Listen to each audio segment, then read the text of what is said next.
Adventist Broadcasting Network, ABN.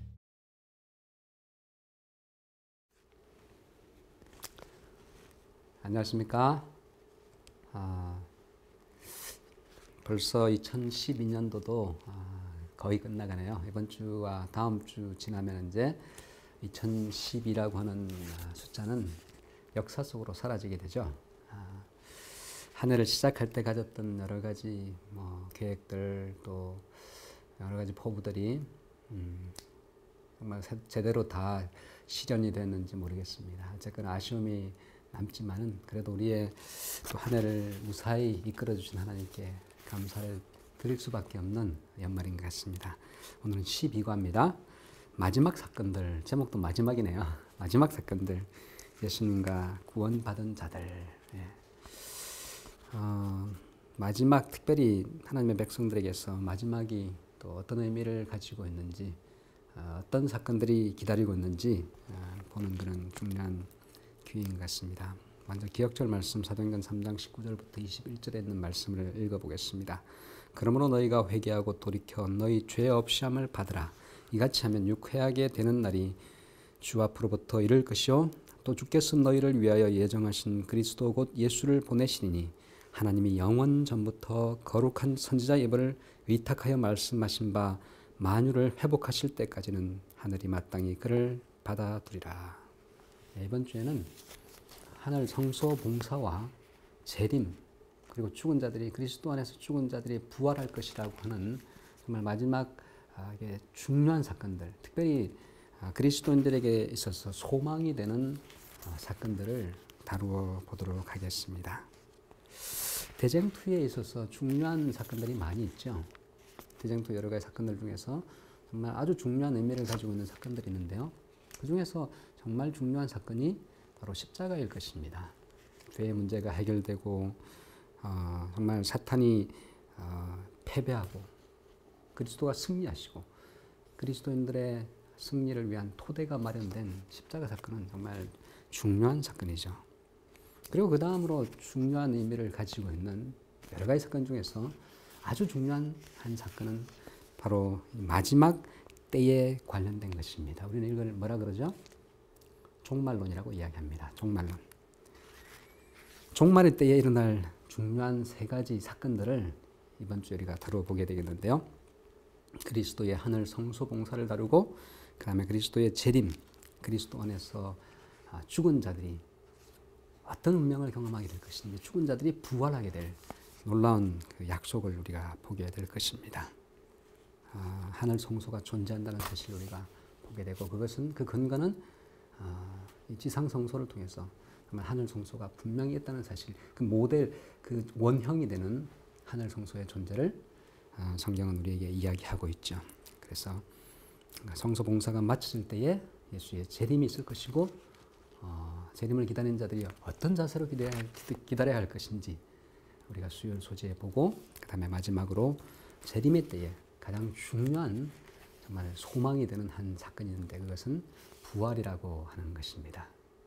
사실 그게 없으면 어떤 의미가 있겠습니까? 부활이라고 하는 중요한 사건이 재림의 때에 모든 소망을 가진 그리스도인들에게 그것이 보상으로 주어진다는 것을 보게 됩니다. 우리 일요일 소지를 보면 이제 하늘 성소, 여러분 하늘 성소가 존재합니까? 네, 당연히 존재하죠. 성경이 가르치고 있는 진실이 바로 그것입니다. 하늘에 성소가 존재한다는 사실. 히브리서의 이 1장부터 7장까지 8장을 보면은 하늘 성소라는 것은 분명히 존재하는 실체로 이야기하고 있습니다. 지상 성소의 원형이 되고 모델이 되는 것이 하늘 성소라는 사실을 이야기하고 있습니다. 특별히 지상 성소는 하늘에 있는 그 성소의 그림자 혹은 모형이라고 이렇게 이야기하고 있죠. 그러므로 지상 성소는 하늘 성소에 대한 그 어떤 그림자 혹은 표상이라고 우리가 이해할 수 있을 것입니다. 그 말은 무슨 말입니까, 여러분? 지상에 있는 성소를 보면서 우리는 하늘의 것을 이해할 수 있는 어떤 연결고리를 발견할 수 있다는 것이죠. 지상 성소가 하늘 성소와 똑같은 것은 아니라는 사실을 우리가 또 이해할 필요가 있습니다. 그죠? 왜냐하면 모세를 통해서 주신 성막을 만들 때의 그 재료라든지 이런 것들 보면은 그 솔로몬 성전과는 좀 다릅니다. 그죠? 여러 가지가 어쨌거나 그 패턴은 분명히 있는 것을 볼 수가 있습니다. 쌍방이 분명한 관련성을 가지고 있다는 것이죠. 이 땅에 성소가 있었습니다. 근데 진짜는 어디 있습니까? 하늘에 있었다는 사실을 하늘 성소라고 하는 이것은 보여주고 있습니다. 그러므로 우리가 이 땅에서 경험하는 성소에서의 여러 가지 경험들은 진짜를 보여주는 그림자들이라는 사실입니다. 지상성소 봉사를 통해서 예수님은 하나님의 백성들에게 구원의 원리가 무엇인지, 구원이 어떤 식으로 진행되고 이루어지는지를 보여주는 것이라고 할 수 있습니다. 그러니까 진짜 것을 보여주기 위해서, 참 것을 보여주기 위해서 하나님께서는 성소 제도를 우리에게 주셨습니다. 여러분, 지상 성소가 가르치는 기본적인 진리가 무엇입니까? 구약에 수없이 드려진 제물들을 통해서 우리가 알 수가 있죠. 속죄를 위해서는 반드시 피 흘림이 필요하다는 사실입니다. 그죠? 죄를 지으면 피를 흘렸습니다. 원래는 자기의 피를 흘려야 되는데 자기 대신에 제물들을 바침으로 피가 흘려졌습니다. 피 흘림의 후속 조치로 두 번째 사실이 있는데 그것은 뭐냐면 제사장의 중보라는 사실입니다. 지상성소가 가르치는 두 번째 사실은 제사장의 중보가 필요하다는 것입니다. 피 흘림 이후에 제사장의 중보가 필요하고 그 다음에 이 모든 것들이 완성되는 정말 대속죄일의 경험을 통해서 성소가 정결하게 되고 그 기간 동안에 어떻게 합니까? 죄인들이 회개하고 정말 참여하는 마음으로 기다리는 심판이라고 하는 구원의 전 사역 중에서 심판이라고 하는 것이 강조되는 것을 알 수가 있습니다. 그러므로 히브리서라고 하는 그 책을 통해서 그 히브리서의 저자는 하늘의 성소가 실존한다는 사실, 그리고 성소에서 그리스도께서 대제사장으로 중보하신다는 사실을 보여주고 있습니다. 그것이 히브리서의 목적입니다. 성소가 존재하고 중보자로서 예수께서 거기에 대제사장으로 계신다는 사실. 월요일 하늘 성소 2부를 보면은 다시 한번 이야기하지만 지상 성소는 구원의 세 가지 국면을 표상하고 있죠. 대속적인 희생과 제사장의 중보, 그다음에 죄의 문제가 완전히 해결되는 심판이 끝나는 그런 심판적인 요소가 거기에 분명히 들어 있습니다. 성경은 이 모든 것이 그리스도의 봉사를 통해서 실현되었다라고 가르칩니다. 한번 보겠습니다. 구약에 희생 제물을 드린 것은 뭘 상징합니까? 그리스도의 십자가를 상징합니다. 구약에서 제사장 봉사는 하늘 성소에서 지금도 우리를 위해서 봉사하시는 예수 그리스도의 봉사를 상징합니다. 매일의 봉사는 오늘도, 어제도, 내일도 하시게 될 그리스도의 중보 사역을 의미한다고 할 수 있겠습니다. 그리스도께서 우리를 위해서 끊임없이 하나님께 우리가 매일 나아갈 수 있도록 해주시는 사역을 상징한다고 할 수가 있습니다. 그렇다면 세 번째 요소인 대속죄일의 지상 성소의 정결은 하늘 성소와 어떤 관련이 있을까요? 하늘 성소가 더러워집니까? 어떤 의미와 관련이 있을까요? 1년에 한 차례씩 진행되는 두 번째 칸에서의 봉사, 죄의 문제에 대한 완전한 도말이 진행되는 봉사가 바로 뭐였습니까? 대속죄일의 성전 정결 봉사였습니다. 이것은 죄의 문제에 대한 해결이 이루어지는, 도말이 이루어지는, 죄를 도말하는 작업이 이루어지는 봉사였습니다. 지상 성소라고 하는 모델이 없으면 사실 성소 정결이라고 하는 그 하늘에서의 그러니까 대제사장의 중보라고 하는 이것을 이해할 수가 없습니다. 그죠? 근데 지상 성소를 통해서 대속적인 희생과 제사장의 봉사와 성소 정결이 하늘에서 일어나고 있다는 사실을 우리가 알 수 있게 되는 것입니다. 화일 서신은 그리스도의 재림을 좀 다른 각도에서 이야기하고 있죠. 먼저 사도행전 3장 19절부터 20절에 있는 말씀을 읽어보겠습니다. 그러므로 너희가 회개하고 돌이켜 너희 죄 없이함을 받으라. 이같이 하면은 후에 유쾌하게 되는 날이 주 앞으로부터 이를 것이요 또 주께서 너희를 위하여 예정하신 그리스도 곧 예수를 보내시리니. 우리가 회개하고 돌이킬 때 죄 없이 함을 받는 날이 그리고 받으리라. 이같이 하면 유쾌하게 되는 날이 주 앞으로부터 이를 것이라 라고 이야기하고 있습니다. 여러분, 죄 씻음과 성소 정결이 어떤 관련이 있을까요? 어떤 관련이 있겠습니까? 사실 그리스도인의 현 상황을 보면은 답답할 뿐입니다. 정말 답답합니다. 그죠? 여전히 죄 가운데 살아가고 있는 우리들의 모습을 보면 답답할 뿐입니다. 그러나 여러분, 절망만 있는 것은 결코 아닙니다. 마지막 날에 일어날 두 가지 사건은, 정말 위대한 사건은 우리에게 희망을 던져주고 있습니다. 첫 번째는 하나님께서 영을 부어주실 거라고 약속했습니다. 초대교회가 부흥하고 폭발할 수 있었던 것은 하나님의 영이, 성령이 그들에게 임했기 때문이었습니다. 마지막 때도 마찬가지입니다. 하나님의 영의 부어주심을 통해서, 늦어준비 성령이라고 이야기하죠. 그 부어주심을 경험하는 놀라운 사건이 예언되어 있습니다. 두 번째는 죄에 대한 최종적인 도말입니다. 이런 일들이 뭐와 관련되어 있습니까? 재림과 관련되어 있는 중요한 사건들입니다. 여러분, 죄의 문제에 대한 해결은 어떤 식으로 이루어졌어요? 그리스도의 십자가로 말미암아 십자가의 희생으로 죄에 대한 해결이 시작이 되었습니다. 그죠? 사실은 죄의 문제가 개인적인 차원에서는 해결되었습니다. 죄인이 구약시대에 죄를 짓고 양을 잡았습니다. 혹은 비둘기를 잡든지 이렇게 가난한 사람들은 양을 잡으면 그 피 때문에 용서함을 받았습니다. 개인적인 차원에서.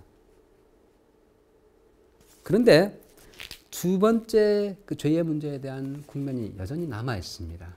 어느 날로 미루어져 있습니까? 대속죄일로 미루어져 있었습니다. 성소 정결이라고 하는 것이 기다리고 있었죠.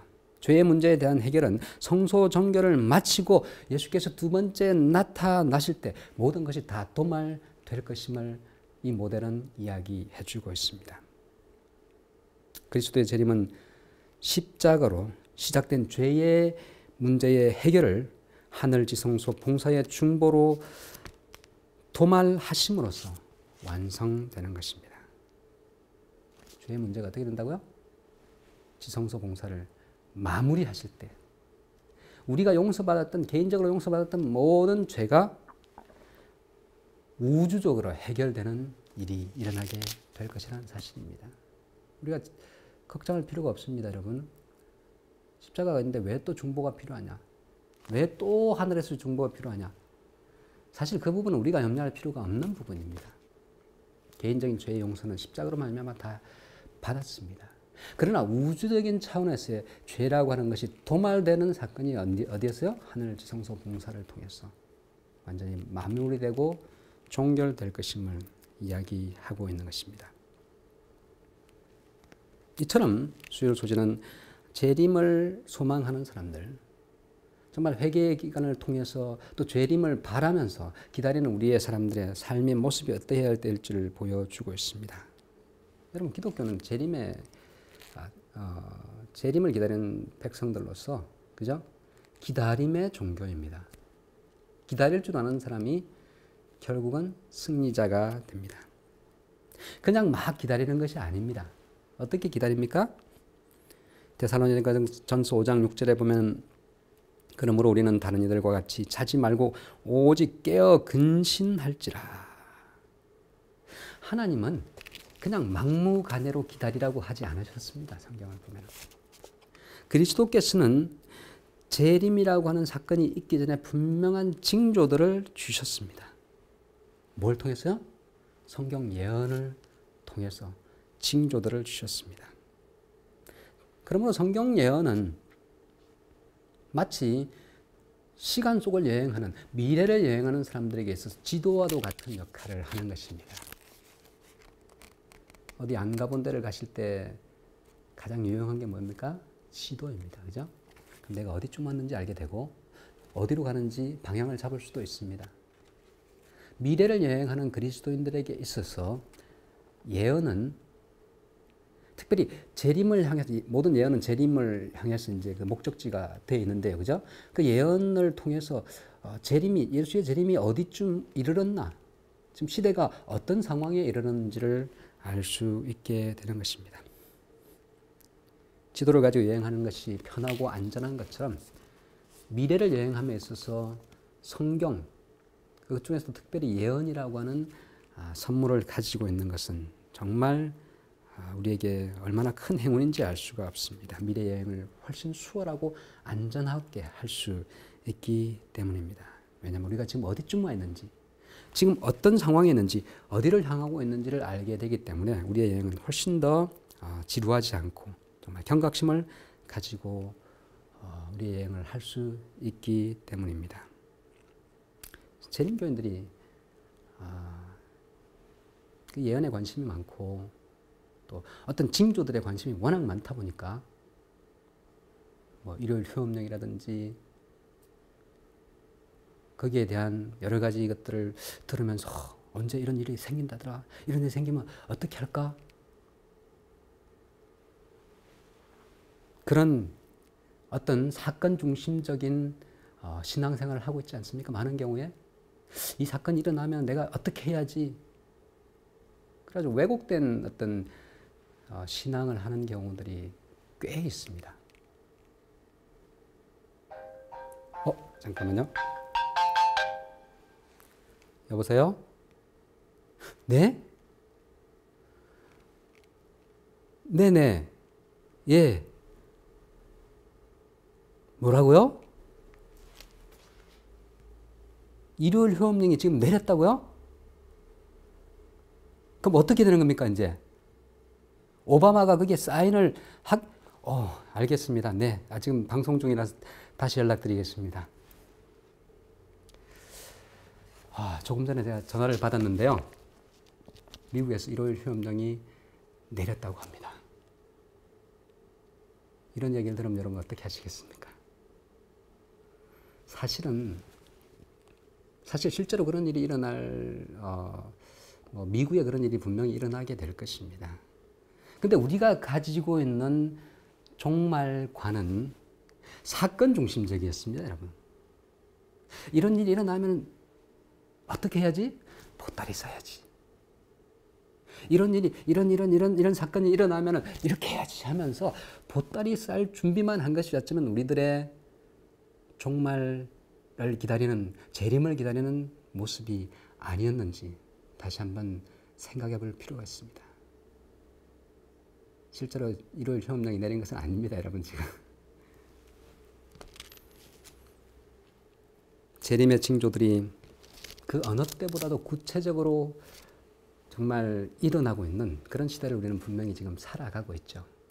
그런 시대를 향해서 누가복음 21장 28절은 이렇게 이야기하고 있습니다.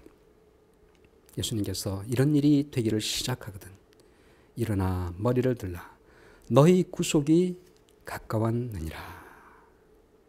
예. 진정으로 재림을 기다리는 백성들은 어떤 사건 중심적으로 기다리는 것이 아니라 은혜 중심으로 기다릴 필요가 있는 것입니다. 이런 일이 이런 일이 일어나면 이렇게 맞춰서 내가 이렇게 해야지가 아니라 매일의 삶에서 그리스도의 은혜를 갈구하고 그리스도의 은혜 속에서 살아간다면, 은혜의 왕국을 경험한다면은 우리는 결국은 나중에 영광의 왕국의 주인공들이 분명히 될 것입니다. 보따리 살 준비 먼저 하지 마시고 어떻게 오늘도 그리스도의 은혜를 내가 깊이 체험하며 살까 고민하고 그 은혜를 경험하고 산다면은 무슨 일이 일어나도 우리는 흔들림이 없을 것입니다. 도망 다닐 준비하는 대신 오늘도 정말 그리스도의 놀라운 은혜를 깊이 경험하는 일이 우리 모두에게 필요할 것입니다. 재림의 사건과 관련하여서 가장 중요한 것은 죽음과 부활이라고 하는 주제입니다. 목요일 소재에 나오죠. 죽은 자의 부활은 고린도전서 15장의 약속처럼 아담의 죄로 말미암아 모두가 죽은 것처럼 그리스도 안에서 모두가 생명을 얻는다고 성경은 약속하고 있습니다. 여러분, 재림의 날은 무슨 날입니까? 부활의 날입니다. 어떤 사람들이 주장하는 것처럼 영적인 부활이 아니라 실제적으로 우리 몸의 부활, 나라고 재해종, 인간 재해종, 지금 가지고 있는 이 몸뚱아리와 정신과 이 모든 인격체가 그대로 부활하게 될 것을 이야기하고 있습니다. 사실 우리가 죽음 앞에서 얼마나 두려워합니까? 죽음이란 것은 두려운 일입니다. 한 번도 가보지 않은 것이고 예수님도 가장 공포스러워하고 두려워하신 것이 죽음이었습니다. 모두가 다 죽음 앞에서 좀 더 살고 싶어합니다. 지푸라기라도 잡으려고 하는 그런 모습들을 보게 됩니다. 사람들은 보험을 사죠. 생명보험을 삽니다. 여유가 있는 분들은 비싼 보험을 사기도 합니다. 수백만 원을 한 달에 내고 보험을 삽니다. 생명보험. 근데 여러분, 반드시 기억할 사실이 있습니다. 생명보험이 우리의 생명을 지켜줍니까? 천만의 말씀입니다. 아무리 비싼 생명보험을 사도 우리의 생명을 지켜주는 보험은 없습니다.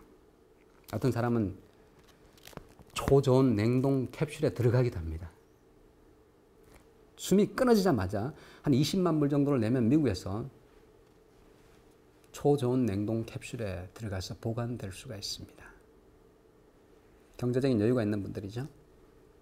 미래에 언젠가 정말 과학기술이, 첨단기술이 발달해가지고 다시 깨어날 것에 대한 소망을 가지고, 희망을 가지고 들어가는 사람들이 있습니다. 모르겠습니다. 미래에 아마 그런 날이 올 가능성도 충분히 있습니다. 그죠? 지금은 해결하지 못했던 어떤 불치의 병을 앓다가 냉동 캡슐로 들어갔는데 미래의 과학기술이 정말 첨단 기술이 발달해가지고 그 사람들을 깨우고 그 병들을 치료할 기술들을 분명히 사람들이, 인간이 소유하게 될 것입니다. 그 사람이 깨어나면 영원히 살까요? 조금 연장은 가능할지 모르겠습니다. 그러나 그도 여전히 죽습니다. 인간은 결코 불멸의 열쇠를 소유할 수가 없습니다. 불멸의 열쇠를 주신 분은 하나님이시오 예수 그리스도이십니다. 사망의 권세를 깨뜨리고 부활하신 예수님만이 우리를 이렇게 세우시고 부활의 몸을 선물로 주실 수 있는 분이라는 사실입니다. 그분이 오실 때 믿음 안에서 정말 그분을 기다리고 잔 사람들만 생명의 부활에 참여할 놀라운 특권을 누리게 될 것입니다.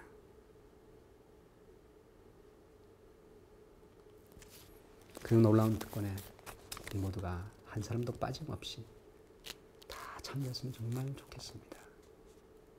여러분, 부활해서 만나고 싶은 가족들이 얼마나 많이 있습니까? 우리 모두 그리스도께서 약속하신 부활의 주인공들이 되었으면 정말 좋겠습니다. 부활은 자는 자들에게 있어서는 1000년이 되었든지 100년이 되었든지 하루가 되었든지 상관이 없습니다. 차이가 없습니다. 바로 그 다음 순간입니다. 잠자고 일어나는 다음 순간이 모두에게 부활의 순간입니다. 그리스도께서 재림하시는 그날, 그 부활의 날에 우리 모두가 정말 한 사람도 빠짐없이 만났으면 좋겠습니다. 지금도 이 시간도 재림하시기 직전에 우리를 위해서 중보하신 주님의 마음을 이해하시고 정말 우리가 소망 가운데서 든든한 믿음을 가지고 부활의 소망을 가지고 그 주님의 오심을 기다리시면서 만만치 않은 이 세상 또 연말 연시를 보내면서 힘들고 어렵겠지만 주님의 약속을 붙들고 우리 모두가 승리하는 삶을 살았으면 정말 좋겠습니다. 행복한 연말 되시기 바라겠습니다. 감사합니다.